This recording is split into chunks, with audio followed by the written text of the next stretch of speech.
Bonjour, je suis la conteuse des 1001 nuits.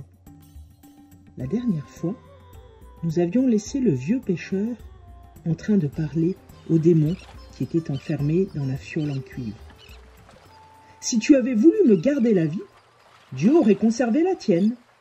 Mais tu as voulu ma mort. Alors, je vais te laisser enfermer dans ce flacon et te jeter à la mer.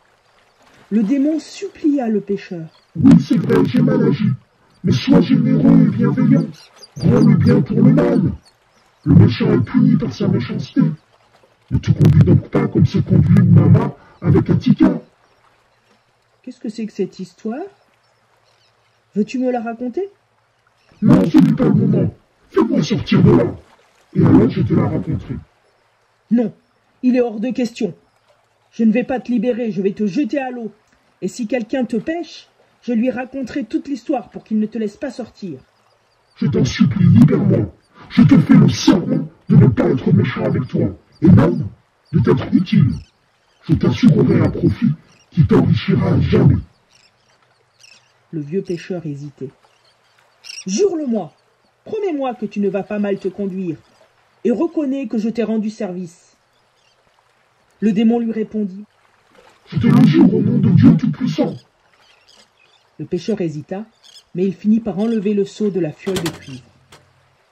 Alors, une fumée s'échappa du vase et se transforma en démon absolument horrible. Dès qu'il fut libéré, le démon se précipita vers la fiole. Il la jeta par terre, il la piétina, il la brisa en 1000 morceaux et jeta les morceaux à la mer. Le pêcheur trembla. Il était persuadé qu'il allait mourir. Mais quelle imprudence! Tu m'as donné ta parole! Tu m'as juré que tu ne me trahirais pas, dit le pêcheur. Si tu me trahis, Dieu te punira. Le démon se mit à éclater de rire.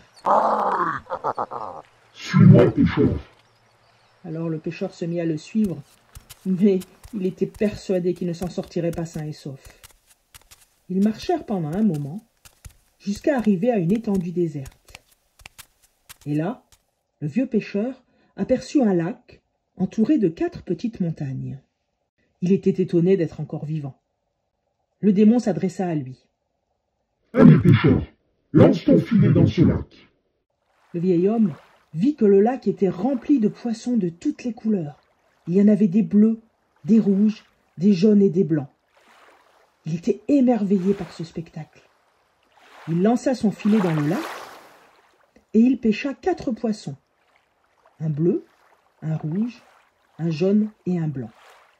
Le démon lui dit. « Va au palais avec tes 4 poissons et donne-les au sultan. Il te donnera de quoi être riche. Accepte mes excuses. J'étais enfermé depuis 1800 ans et la colère avait grandi en moi. Mais j'ai agi follement et je m'en excuse. Tu pourras revenir pêcher ici, mais n'y pêche qu'une fois par jour. » Le vieux pêcheur rentre chez lui, encore tout étonné de tout ce qui lui était arrivé ce jour-là. Puis, il alla au palais du sultan pour apporter les poissons. Le sultan était émerveillé par ces poissons aux magnifiques couleurs.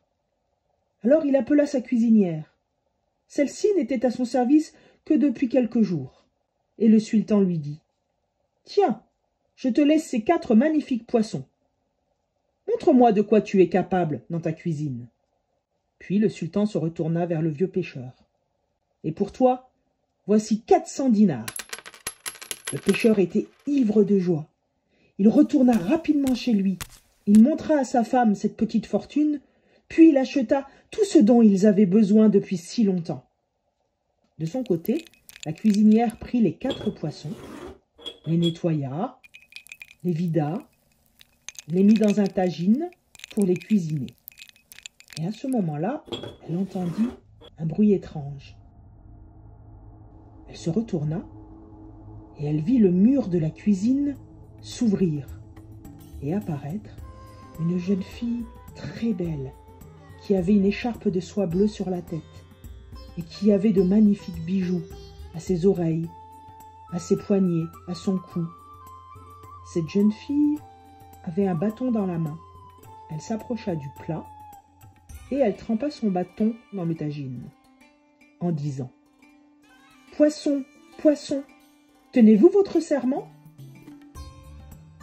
À la vue de ce prodige, la cuisinière s'évanouit. Mais la jeune fille répéta « Poisson, poisson, tenez-vous votre serment ?» Et une troisième fois « Poisson, poisson, tenez-vous votre serment ?» Les 4 poissons relevèrent la tête du plat en disant « Si tu reviens, nous reviendrons. Si tu es fidèle, nous le serons. Si tu nous abandonnes, la pareille nous te rendrons. » Puis, la jeune fille renversa la tagine sur le feu et repartit d'où elle était venue. Le mur reprit alors son apparence normale. La cuisinière revint à elle. Elle se rendit près du feu où elle faisait cuire ses poissons et elle les trouva carbonisés. « Oh bah pour un coup d'essai, voilà un coup de maître !» Et le vizir arriva à ce moment-là en lui demandant le plat avec les 4 poissons.